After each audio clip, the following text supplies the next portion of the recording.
Hi, Tenma here, back to talk to you guys more about Toku. Why? Because why not? And today I'm going to be talking about a little bit lighter subject than my last video, which was about dark and how that doesn't necessarily, mean for a kid's show and all that. And I'm going to talk about the differences between Super Sentai and Power Rangers that I've noticed.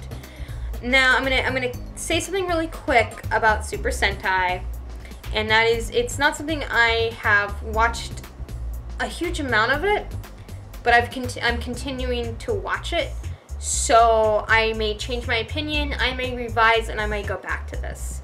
And the reason is because it's like 38 years running.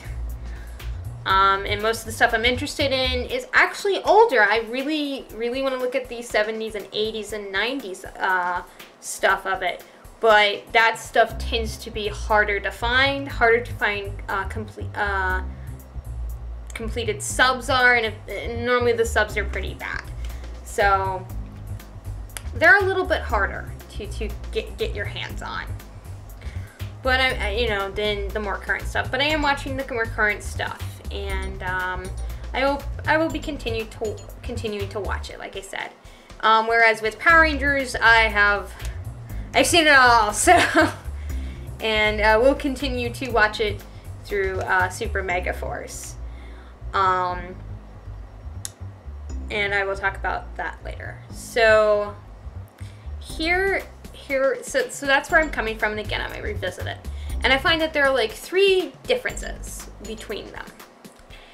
And 2 of them are pretty major. One of them is kind of a minor one. And the first major difference is how they tell a story.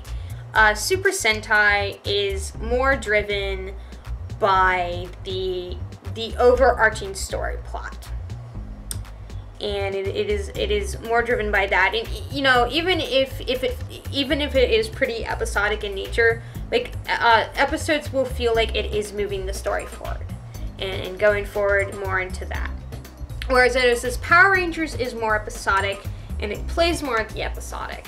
And even though there is an overarching plot, and there has been for a while, I'm sure I'm back out for a while. It tends to be more episodic. And earlier seasons of Power Rangers were pretty episodic. I mean, there's Power Rangers, which pretty much was, an episode was something happened to X character, then a monster attack, then we go back to what happened and everything is happy. Yay, happy ending. And that's normally how the episode progressed.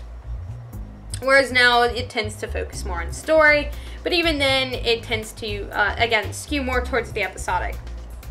And I think that the main differences from what I've seen is that Super Sentai will go forward and will kind of do a little bit more with the story, even if it's a tiny bit, even if it's just the villains advancing in it, even if it's the good guys just advancing it just a tiny bit. They try to focus on doing the story. Whereas, Power Rangers is, we set up our story, we'll leave it alone for a while, and then we'll come, once we want to go into the story, we'll go into that. I think my opinion on why that is at least for American TV kid shows, those tend to be pretty episodic. So it's more in line of how people write kid shows. And that is a more episodic kid show. The second that I have noticed is the focus on the ensemble versus focus on the kind of a few characters and have a main character. Super Sentai tends to focus more on having an ensemble cast. And even if not everyone gets as much limelight as certain characters, almost everyone gets a day in the limelight. They really focus on developing them, how they are as a collective and how they are as a team, and and what they are like as people in those dynamics, at least from what I've seen of this. Whereas Power Rangers, it kind of started out being a bit more like that, bit more like the ensemble. There wasn't really that too much of a main character. I mean, Tommy, when he came in, did eat up a lot of time because everyone loved Tommy, so focus on him. But it was more about the ensemble and the characters, and then In Space kind of hit, and you had it, a lot of it being about Andros, but it was okay because it still focused on the group. And then you had Lost Galaxy and Lightspeed Rescue, which were a little bit more about the ensemble. But then Time Force hit, and I think from Time Force on, with the exception of a very few seasons, is where you have the lead character, and it's mainly the Red Ranger is the lead character, and the main, with like 2 other people having about equal screen time. And it can be okay for the series. You know, if you like some secondary characters, it can suck for you. It really does. And I wish that there was more focus on the ensemble. But sometimes it isn't as glaring. You know, they will try to focus a little bit more on the ensemble every now and then, even if it's a couple of throwaway episodes. But the most problem that is pretty glaring, honestly, is Mystic Force is like the prime example, where once Chip and Vita finished up the vampire story arc, it pretty much was about Nick and how he was the Destiny's Child and everything. So, you know, there's that, and how that can, you know, affect it. And it's not like Super Sentai hasn't done like main character stuff before, but even then it tends to blend in with the ensemble. And I think that might go into more about how Japanese culture really is a more collective culture and about the collective, whereas America, it really is about the individual, and so the storytelling tends to focus more on an individual. And speaking of that, Power Rangers has a tendency to have romantic subplots more than Super Sentai. And that's not to say Super Sentai does not have romantic subplots. They do, but they often don't come up as much. Whereas Power Rangers, almost every season, either tries to set one up or it eventually falls to the wayside. Or they set one up and they go through with it and you get to see them develop. Or they set one up, but because, you know, they don't want to focus on them being main characters, it's very, very in the background, and then and then you're not sure if they actually dropped it. And then when they come back to it, you're like, yes, but I wanted more. Thanks a lot, jerks.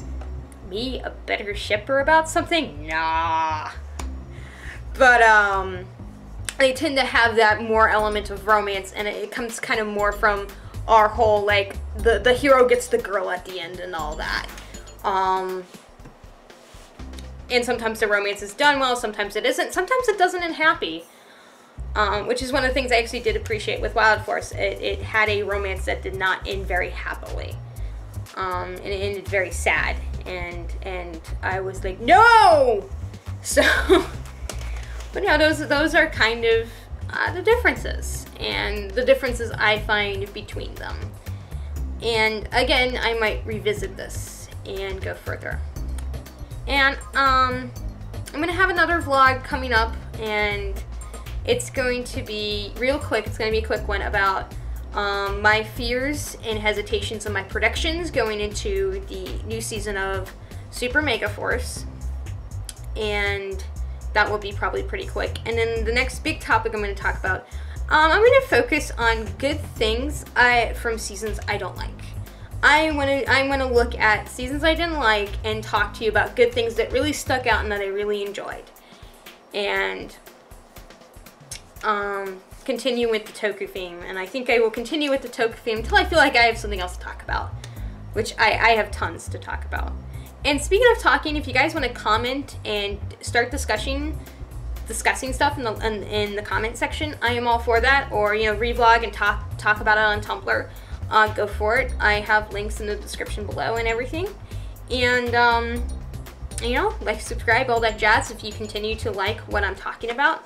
Thank you to the people who have been viewing me so far, even though I have a feeling some of you are my friends and family, particularly my family, who's like, oh dear God, you're crazy.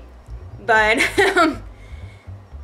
thank you to everyone so far that has been tuning in, and I hope to see you guys next time.